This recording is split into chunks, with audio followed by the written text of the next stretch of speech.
യഹോവ അരുളി ചെയ്യുന്നത് കേൾപ്പീൻ. നീ എഴുന്നേറ്റ് പർവ്വതങ്ങളുടെ മുൻപാകെ വ്യവഹരിക്കുക. കുന്നുകൾ നിന്റെ വാക്ക് കേൾക്കട്ടെ. പർവ്വതങ്ങളും ഭൂമിയുടെ സ്ഥിരമായ അടിസ്ഥാനങ്ങളുമായുള്ളവേ, യഹോവയുടെ വ്യവഹാരം കേൾപ്പീൻ. യഹോവയ്ക്ക് തൻ്റെ ജനത്തോട് ഒരു വ്യവഹാരമുണ്ട്. അവൻ ഇസ്രയേലിനോട് വാദിക്കും. എൻ്റെ ജനമേ, ഞാൻ നിന്നോട് എന്ത് ചെയ്തു? എന്തോന്നിനാൽ ഞാൻ നിന്നെ മുഷിപ്പിച്ചു? എൻ്റെ നേരെ സാക്ഷീകരിക്കുക. ഞാൻ നിന്നെ മിസ്രയീം ദേശത്തു നിന്ന് പുറപ്പെടുവിച്ചു. അടിമ വീട്ടിൽ നിന്ന് നിന്നെ വീണ്ടെടുത്തു. മോശയെയും അഹ്റോനെയും മിര്യാമിനെയും നിന്റെ മുൻപിൽ അയച്ചു.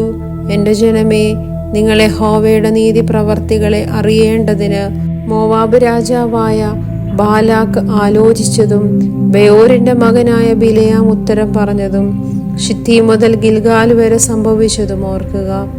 എന്തോന്നുകൊണ്ട് ഞാൻ യഹോവയുടെ സന്നിധിയിൽ ചെന്ന് അത്യുന്നത ദൈവത്തിന്റെ മുൻപാകെ കുമ്പിടേണ്ടു? ഞാൻ ഹോമയാഗങ്ങളോടും 1 വയസ്സ് പ്രായമുള്ള കാളക്കിടാങ്ങളോടും കൂടെ അവന്റെ സന്നിധിയിൽ ചെല്ലണമോ?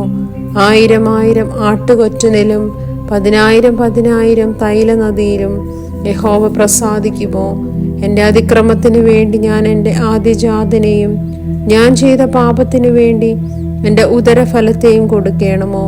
മനുഷ്യ, നല്ലത് എന്തെന്ന് അവൻ നിനക്ക് കാണിച്ചു തന്നിരിക്കുന്നു. ന്യായം പ്രവർത്തിപ്പാനും ദയാതൽപരനായിരിക്കാനും നിന്റെ ദൈവത്തിന്റെ സന്നിധിയിൽ താഴ്മയോടെ നടപ്പാനുമല്ലാതെ എന്താകുന്നു യഹോവ നിന്നോട് ചോദിക്കുന്നത്? കേട്ടോ, യഹോവ പട്ടണത്തോട് വിളിച്ചു പറയുന്നത്, നിന്റെ നാമത്തെ ഭയപ്പെടുന്നത് ജ്ഞാനമാകുന്നു. വടിയെയും അതിൻ്റെ നിയമിച്ചവരെയും ശ്രദ്ധിപ്പീൻ. ദുഷ്ടന്റെ വീട്ടിൽ ഇനിയും അനീതിയുള്ള നിക്ഷേപങ്ങളും ശാപകരമായ കള്ള അളവുമുണ്ടോ? കള്ളത്തുലാസും കള്ളപ്പടികളിട്ട സഞ്ചിയുമുള്ളവനെ ഞാൻ നിർമ്മലനായി എണ്ണുമോ? അതിലെ ധനവാന്മാർ സാഹസപൂർണന്മാർ ആകുന്നു. അതിലെ നിവാസികൾ വ്യാജം സംസാരിക്കുന്നു. അവരുടെ വായിൽ അവരുടെ നാവ് ചതിവുള്ളത് തന്നെ. ആകയാൽ ഞാൻ നിന്നെ കഠിനമായി ദണ്ഡിപ്പിക്കും.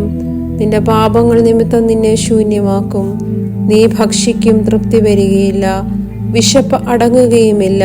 നീ നീക്കിവെക്കും, ഒന്നും സ്വരൂപിക്കുകയില്ല താനും. നീ സ്വരൂപിക്കുന്നത് ഞാൻ വാളിനെ ഏൽപ്പിച്ചു കൊടുക്കും. നീ വിതയ്ക്കും, കൊയ്യുകയില്ല. നീ ഒലിവ് കായ് ചവിട്ടും, എണ്ണ പൂശുകയില്ല. മുന്തിരിപ്പഴം ചവിട്ടും, വീഞ്ഞു കുടിക്കുകയില്ല താനും.